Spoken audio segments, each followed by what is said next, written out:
महाभारत प्राचीन समय में लड़े गए भीषण लड़ाइयों में सबसे भीषण महायुद्ध था। महाभारत का युद्ध धर्म की जीत का प्रतीक भी माना जाता है। महाभारत का युद्ध केवल 18 दिन ही हुआ था, लेकिन इसमें भारतीय पुरुषों के लगभग 70% आबादी खत्म हो गई थी। हालांकि इस युद्ध में पांडवों की जीत हुई थी और कौरवों की हार हुई थी। पांडव सच की लड़ाई लड़ रहे थे, इसीलिए पांडवों की जीत हुई। इस लड़ाई को अधर्म पर धर्म की जीत भी कहा जाता है। लेकिन काफी सारे लोगों के मन में यह सवाल भी होता है कि महाभारत के युद्ध के बाद पांडवों को आखिर क्या मिला, और जो पांडव युद्ध में किसी से नहीं हारे थे, आखिर उनकी मृत्यु कैसे हुई। तो चलिए हम आपको बताते हैं महाभारत के युद्ध के बाद क्या हुआ था। महाभारत का युद्ध समाप्त होने के बाद पांडवों में सबसे बड़े भाई युधिष्ठिर को हस्तिनापुर का राजा घोषित किया गया था। युधिष्ठिर ने लगभग 36 साल हस्तिनापुर पर राज किया। जिस समय युधिष्ठिर का राज तिलक किया जा रहा था, उस समय गांधारी ने कौरवों के नाश के लिए श्री कृष्ण को दोषी मानते हुए श्राप दिया था कि जिस तरह कौरवों के पूरे वंश का नाश हुआ है, ठीक वैसे ही यदुवंश का भी विनाश हो जाएगा। गांधारी के श्राप देने का कारण यह था कि भगवान श्री कृष्ण के पास युद्ध को रोकने के लिए दिव्य शक्तियां थी। अगर वह चाहते तो बिना युद्ध के भी परिणाम निकल सकता था, लेकिन उन्होंने युद्ध को होने से नहीं रोका।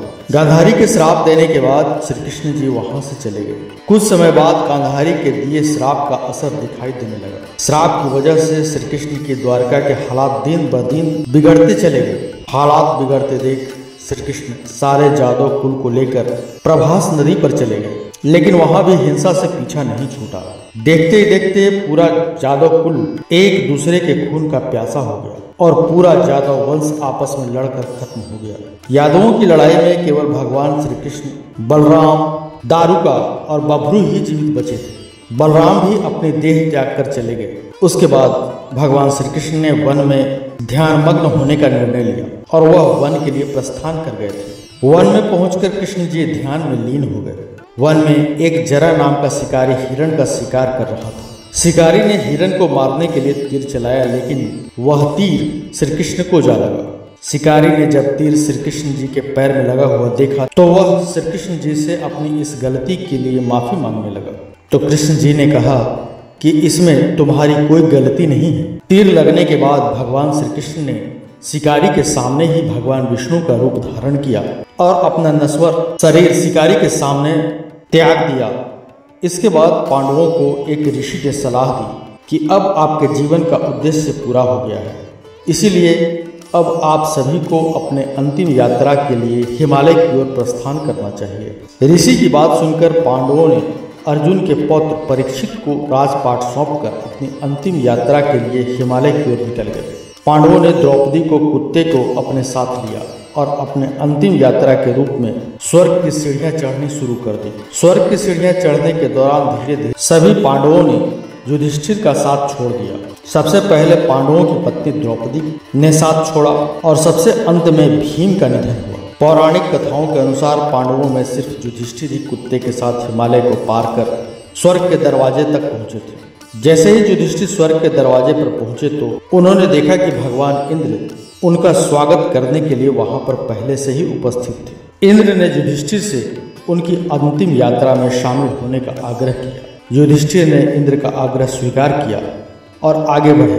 तभी उनके साथ गया हुआ कुत्ता गायब हो गया। युधिष्ठिर के साथ जो कुत्ता गया हुआ था वह वास्तव में यमराज थे। युधिष्ठिर को सबसे पहले नर्क दिखाया गया। नर्क में अपनी पत्नी द्रौपदी और बाकी भाइयों को देख युधिष्ठिर काफी उदास हो गए। तो भगवान इंद्र ने उनसे कहा कि वह अब भी अपने कर्मों की सजा पूर्ण कर रहे हैं, वह बाद में जल्द ही स्वर्ग में दाखिल होंगे।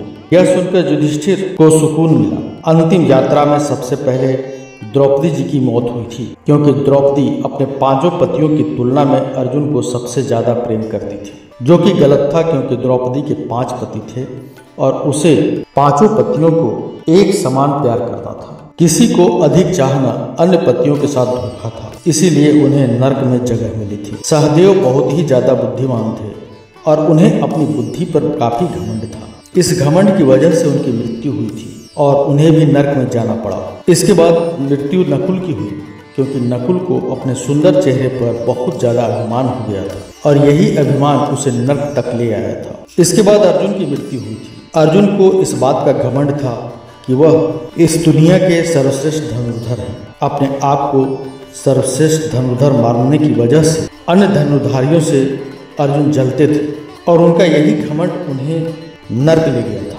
सबसे अंत में महाबली भीम का निधन हुआ था। ऐसा माना जाता है कि भीम पेटू थे। उन्हें जब भी खाने की कोई चीज दिखती थी तो वह किसी के बारे में जल्दी से नहीं सोचते थे, बस खाने लग जाते थे। इस वजह से उनकी मृत्यु हुई और उन्हें नर्क में जाना पड़ा। हालांकि अपने कर्मों की सजा नर्क में भुगतने के बाद वह सभी स्वर्ग में चले आए थे। चारों पांडवों के नर्क में जाने का कारण अश्वत्थामा के वध के बारे में झूठ फैलाना भी था। तो मित्रों, यह था आज का हमारा वीडियो। अगर आपको यह वीडियो पसंद आए तो वीडियो को लाइक करें, हमारे चैनल को सब्सक्राइब करें, साथ ही साथ शेयर भी करें। मिलते हैं अगले वीडियो में एक नई खास जानकारी के साथ। तब तक के लिए देखते रहिए संस्कृति दुनिया।